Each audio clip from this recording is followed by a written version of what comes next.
Hi, baby boomer fans. We are Jackie and Janine, the Pfeiffer sisters, and love to talk about the 1950s, inviting you to reminisce with us as we explore experiences of that decade. Grab your favorite malt or Green River. Make sure you are wide awake and get ready to be inspired about the 1950s. Welcome to the 1950s Fun Chat. Hello, friends. Thank you for joining us. We're so glad you're here for this number 212th history lesson, you might say, as told usually by people who lived during that time of the 1950s. But today, Jackie and I have kind of a special program because it's unique in the fact that in the 1950s, of course, we didn't have internet. We didn't have computers, at least personal computers. We, in our case, we didn't have TV until the middle of the 1950s. People had radios in their home, and I'm thinking particularly on farms. Who knows how women of the home were able to reach into the outside world to learn more about providing a beautiful home or food or just learning about fashions of those 1950s. So because a dear friend, Susan Witzel from Ames, has loaned to us a collection of some of her 1950s magazines, we have the opportunity to talk about them today and the content and how different it is from what we see now in a magazine, if we even see a magazine, because most everything is online. Mm-hmm. So speaking of different, this was the first edition of the Good Housekeeping magazine. Not as appealing as it is today, that's for sure. Yeah, for sure. So this is just the first page. Do you think you'd want to read that? You think you'd want to spend money on that to read it? Well, probably because if that was all there was. It was $2.50 a year in 1885 when this all started. The Good Housekeeping magazine was founded in May 2nd, 1885 in Holyoke, Massachusetts by Clark W. Bryan as an every 2-week publication. It was established with the mission to, quote, help guide the household to a higher life, to produce and perpetuate perfection, or as near to perfection as may be attained in the household. In other words, to improve all aspects of the household. So the early content of this magazine offered literary offerings, home management advice, and information on public health issues, such as food safety and adulteration, which means reducing the quality of food. And this was in 1885.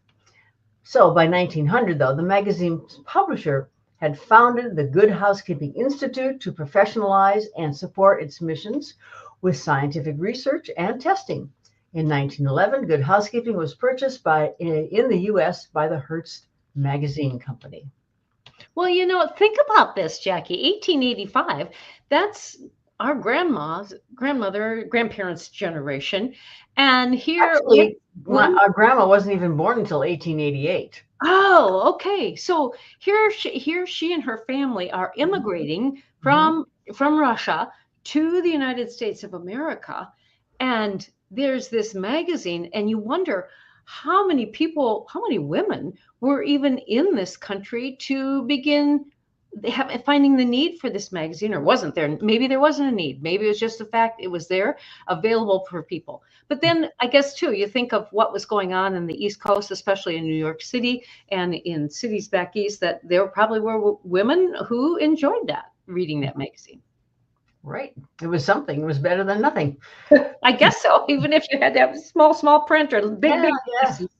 But over the years, the Good Housekeeping evolved from a specialized publication focused on household management to a broad lifestyle brand covering the home, food, health, and beauty. And in addition to its print magazine, it is now available in a digital edition.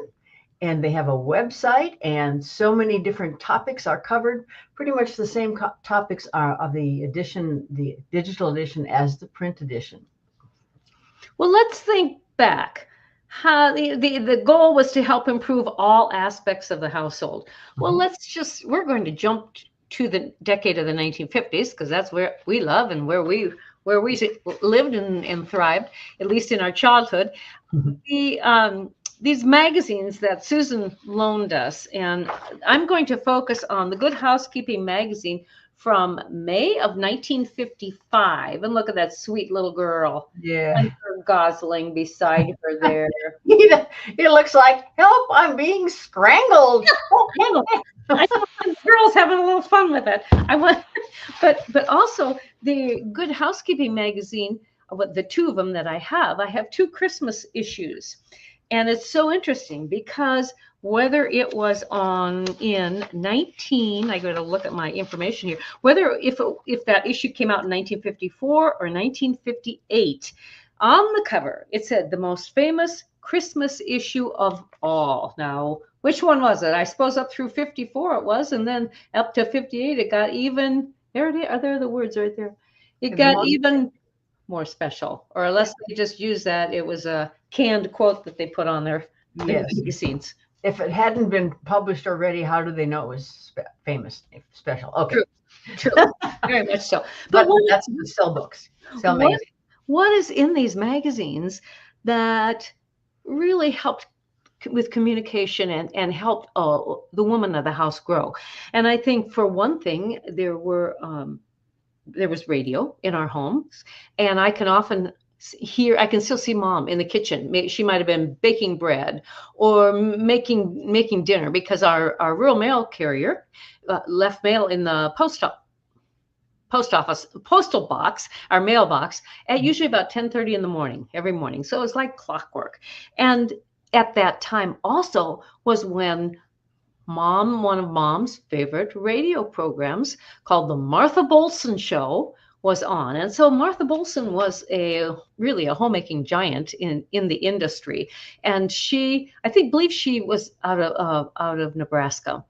And she would always give household hints. She would give a recipe, and she'd give that recipe slowly enough so that women could copy it down. And we even had a Martha Bolson cookbook. Do you remember that? Mm-hmm. Mom had two cookbooks. One was the Martha Bolson cookbook. It was a black 3-ring binder. And then the other one was the Better Homes and Gardens cookbook, the red and white checkered one. So a lot of the first recipes that I used and learned to bake with came from those two cookbooks. How about you? Is this the same? Right? Mm-hmm. Yes. Although after I got to college and collected some more books and. Yes. Well, and maybe there might have been something in over TV in which women could identify or learn from in the 1950s. University extension programs were very important for women, especially rural women, to learn more about running a home or decorating a home or baking or cooking. So really, when the magazines came out, this was almost not necessarily just this magazine, but other magazines such as the McCall's magazine or Family Circle, Women's Day. They were kind of the lifeblood for women that they could purchase and take home. They could read them at night. They could read them while they were on the toilet. They could read them. They could read them whenever they had a free time. And so I think something that's probably most interesting in these magazines that I discovered were the ads. That was and I'm anxious to show some of these ads to you. So, Jackie, what kind of ads do you think there might have been in these Good Housekeeping magazines? Well, of course, there would have been shampoo ads, because this is how we look beautiful. Do you happen to have a Breck one handy there? I do. I do. Breck, beautiful Breck. And then there was the Tony Home Perm, and there were ads for appliances, I would think, both large and small appliances. Mm-hmm. There were also ads for maybe, there she is. There's the lovely Breck girl. Yes. Look at. And we need to ask our lady folks who are watching today, did you ever want to be a Breck girl? Mm-hmm. Always perfect. Yes. Rosy cheeks, red lips, a hair not out of place. That's right. That's right. And she And didn't all even because you use the shampoo. she didn't even probably have a Tony Home perm No. at that point. Okay. But yes, you're right. All these items are advertised in the magazine and this Good Housekeeping. So I'm going to show you different ads from this May 1955 Good Housekeeping magazine. And the thing that I think is so interesting is when they talk about appliances in the 50s, they talk about colors. And look at that beautiful light pink stove and all the colors off to the side in which Kelvinator created those appliances. I had no idea that there were that many colors out on the market. And I think Kelvinator actually said there were 9 colors that they had manufactured. So if you wanted buttercup yellow, if you wanted harvest yellow, if you wanted spring green, fern green, and of course they say classic white also. But this pink, of course, always attracts me. And I think in the 1950s, that was a big time color. And let me tell you why. Yes. Pink and gray happened to be Mamie Eisenhower's favorite combination. And not only did you see that color in home decorating in the kitchen, and we also saw it in our bathroom. We were fortunate to have our house built in the early 50s. The tiles in the bathroom were pink and gray.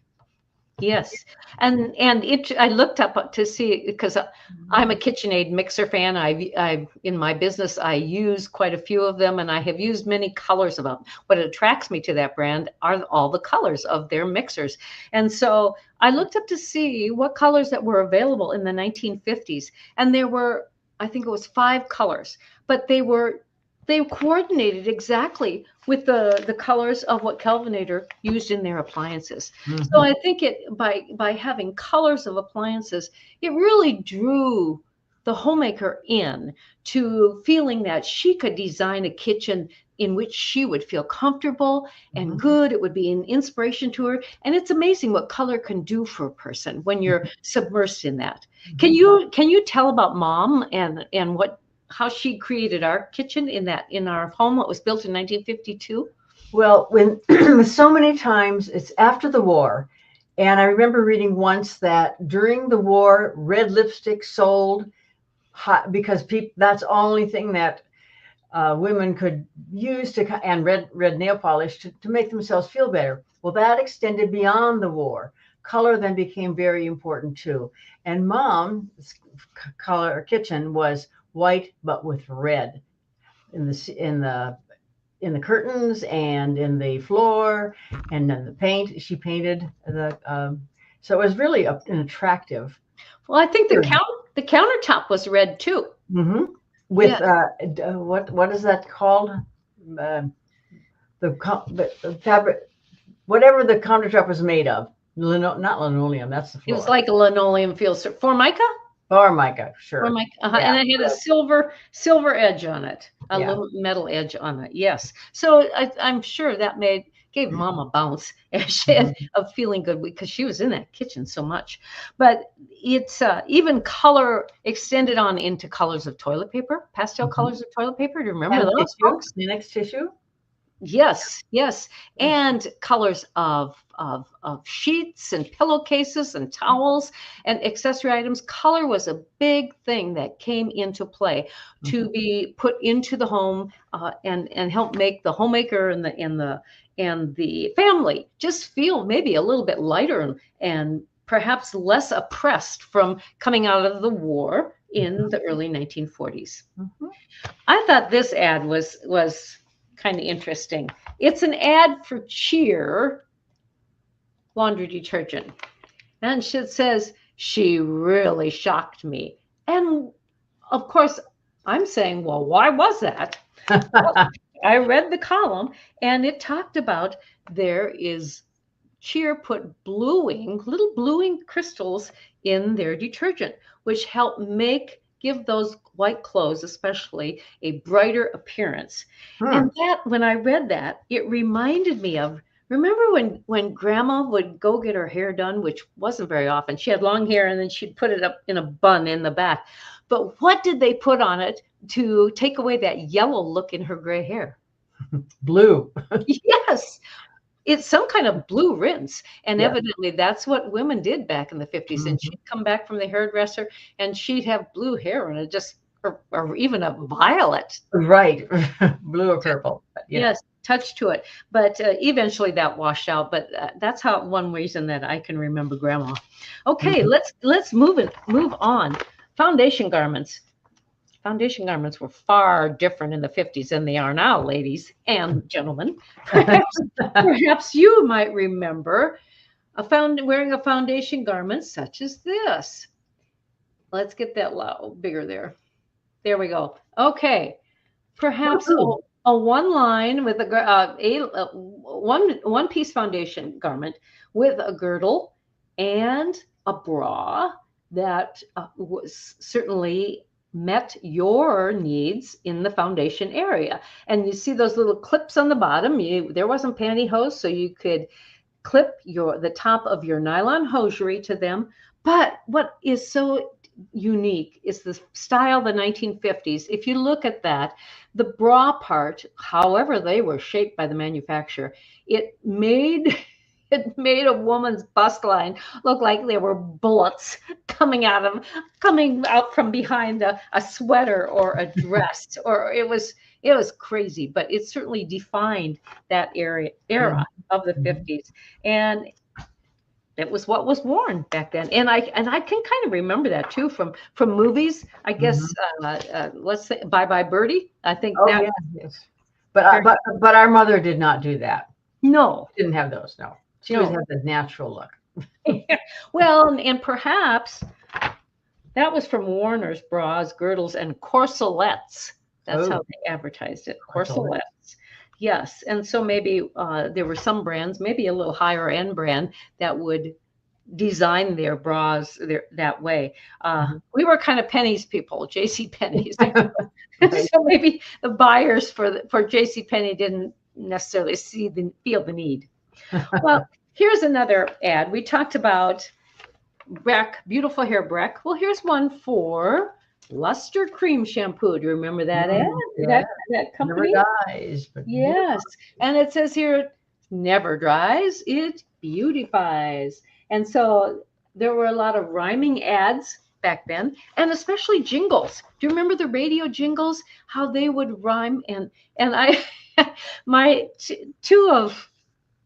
our one daughter and her husband are in the marketing realm, and so I was singing some jingles to them from the 50s, and all they could do was go, "Oh, Mom."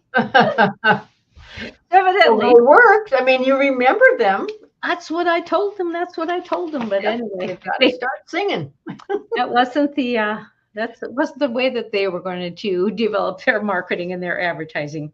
There was, of course, this magazine featured fashions, and it featured, if you wanted to shop for your own dresses or your daughter's and sons' clothing, that would feature items from that type of advertising, and then it would tell you where to purchase these, how much they cost.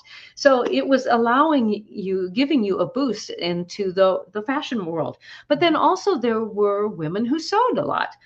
Sewed a lot, and we can identify with that. And I think that in that era, that's kind of what happened with a lot of people. The sewing machine was a large part of a homemaker's simplicity in inventory, you might say. So here's Simplicity Pattern Company, and that was kind of one of the basic pattern companies. And even though they talk about these simplicity patterns, they also have a little story that goes along with it. And it talks about, and I think they're really trying to support the psyche of the woman, because it talks about where it shows where she's opening cans and she's canning or she's canning and she's preserving food, but she's also sewing. And so the headline is, and she did it all by herself. That was the boost for women back then, and I'm sure they felt proud of it. But here's another what I was referring to before about some of the fashion ideas that were given there. And of course, it's very interesting because the pastel colors that are shown here are almost the same pastel colors as what might have been in toilet paper or appliances. Yeah. And this particular little ad talks about tempting special for the girl who wants to look good enough to eat. So evidently, that's what it took to be As sweet as candy. Yeah, yes, for sure. And look at the styles, those waistlines with belts and those tiny waistlines back then, the full bouffant skirts, whether they were gathered or pleated. It was just a unique styling trend back then. And I think women then seemed to have more of a defined waistline, perhaps, than some do now. So that has to do with that. And you know, when you think about the family, the nuclear family of the 50s, more than likely they were one-car families. And how would that have affected a homemaker who really might not have been working out of the home, but her home was her castle? And so when would she go grocery shopping, Jackie? How did she go about doing it? Probably after her husband drove home in his car after work. And it was probably considered the family car, and yet he used it all day, and so she was kind of bound to her home unless she lived close to the retail stores or a bus route. That's true. Yes. Yes, a bus route was very popular.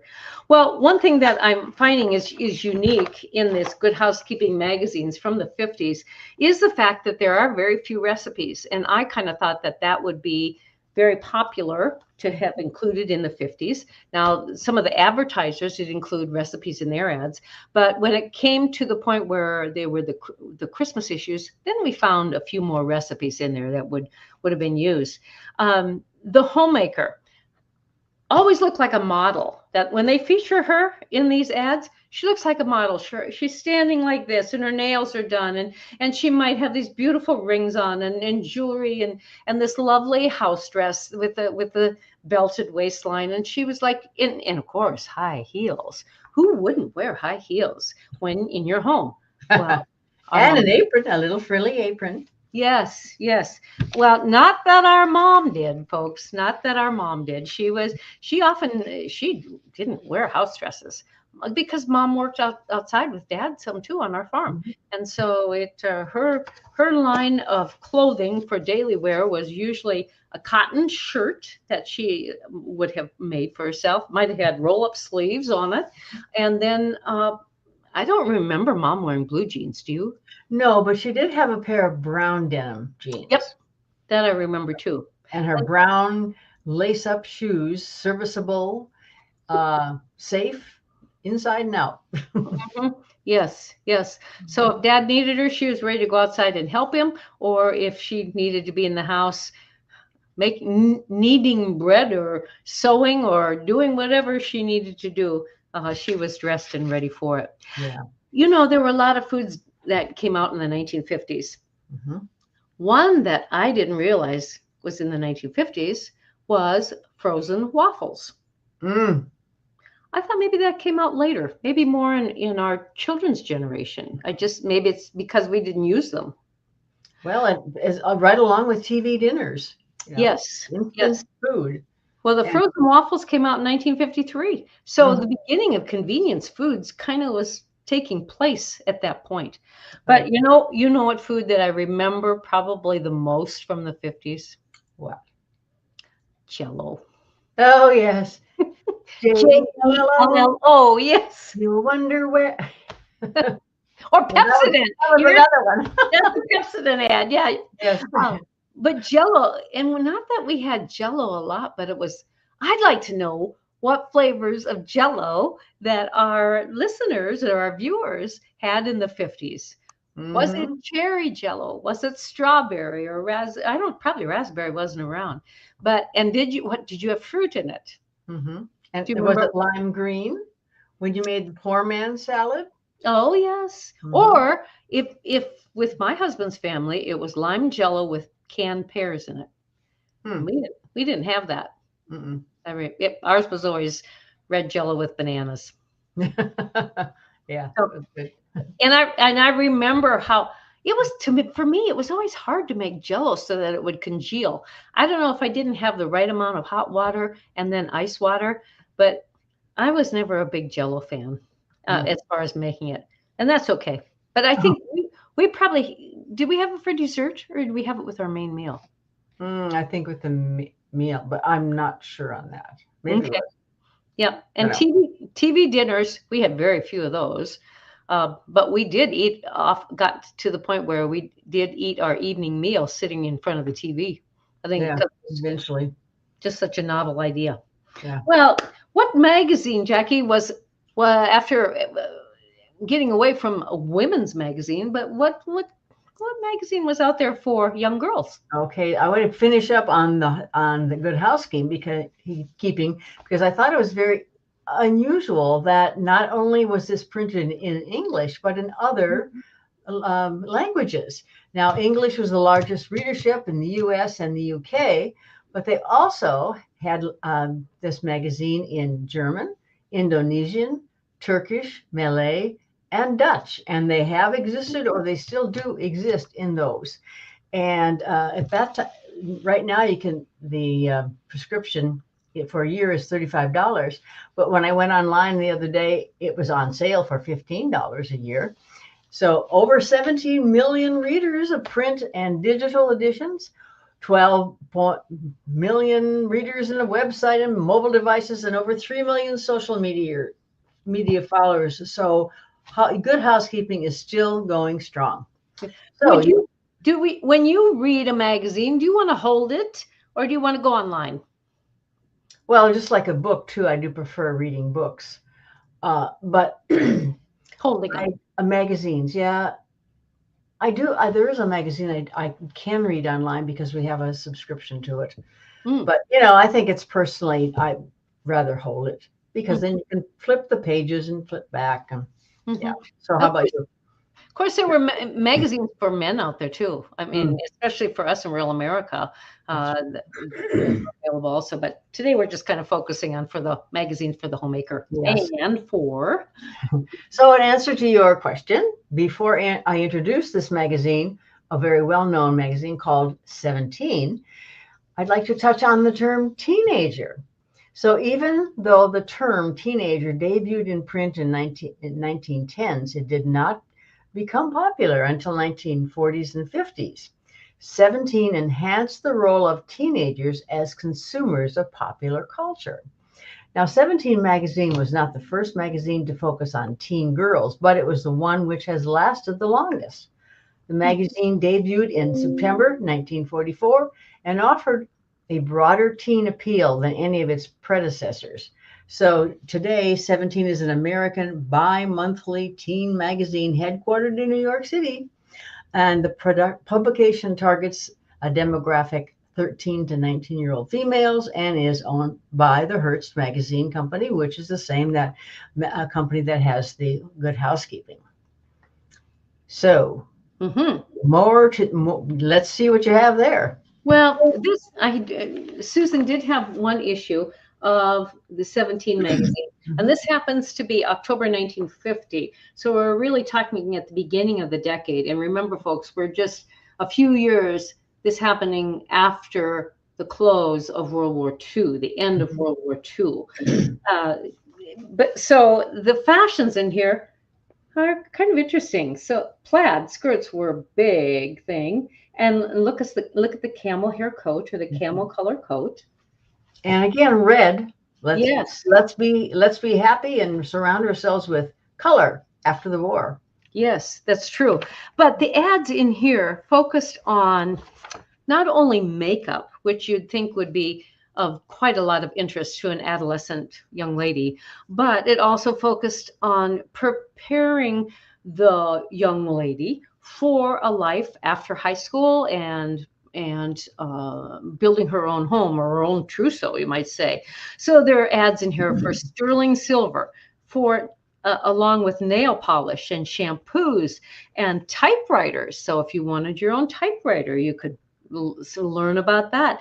They were ads for fashions and even diamond rings. Let me show you this one for the diamond ring, which I thought that's quite interesting for an adolescent magazine. But back then, women married sooner because I think they were ready to establish homes of their own after they graduated from high school. Some might not have even wanted to go on to high school or had the means to go on to college or had the means to go on to college. And so the magazine, the 17 magazine, helped in a way prepare young women for a life outside of college or university, or away, or you might say away from the town or the city or the area from which she grew. Now, I also think in 17 magazine they had a lot of stories, but the fashions that they featured in this particular one, they showed a lot of house coats, house coats and pajamas, and so that was a style back then that in house coats that of course featured waistlines. They were full length house coats. Some of them had more flair to the skirt than others. They were something that you'd probably want to dress up in almost. Remember, what was the kind that Mom used to have for her house coat? Well, it was kind of satiny. Yes. Yeah. Yes, and then I think satin. I think she ended up making a flannel one too. Mm-hmm. And look at here, folks. There's that foundation garment again. It's in this kind of magazine as well as in Good Housekeeping, and I suppose in many other. Ooh, look at the long legs of that gal. Looks like a ballerina. Yes, but a lot of stories are in these magazines, and as you can see, they're very small print in order to get all the story told. But features in the 17 magazine evidently were a draw. Do you remember where we might have found the 17 magazine, Jackie, when we were growing up? Probably at a grocery store checkout. Yes. Yeah. Or a drugstore. A drugstore. I don't. And I think back then too, there were probably newspaper and magazines, little shops that you could go purchase the magazines. So a lot of they were available, and I imagine with a subscription too. I'm curious to know how many of you had a subscription to 17 magazine when you were a young gal, and what did you like best about it? That would be fun to know. And oh, by the way, it does say in 17, if you want a Tony home perm, it only costs $1. Oh, good. Yes. Well, today that magazine entertains, but it also promotes self-confidence in young women.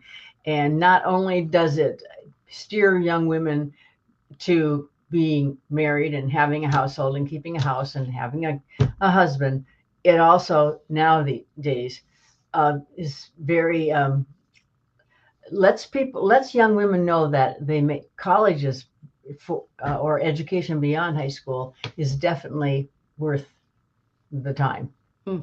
Yes. And so when you stop and reflect on these magazines of the 50s for women and for teens versus now, the content, how I don't have a comparison here, but how they have changed. But I would imagine that with the changes in the culture, that has been reflected in these magazines as well. Right. So, folks, that's kind of our take on some of these magazines from the 1950s and how they might have influenced your mother, your grandmother, maybe even you in your shopping decisions, and in how you even lived in your home. If you had an opportunity to add a little bit of color to your home, maybe it was just in pots and pans or a pretty dish towel or a pretty apron.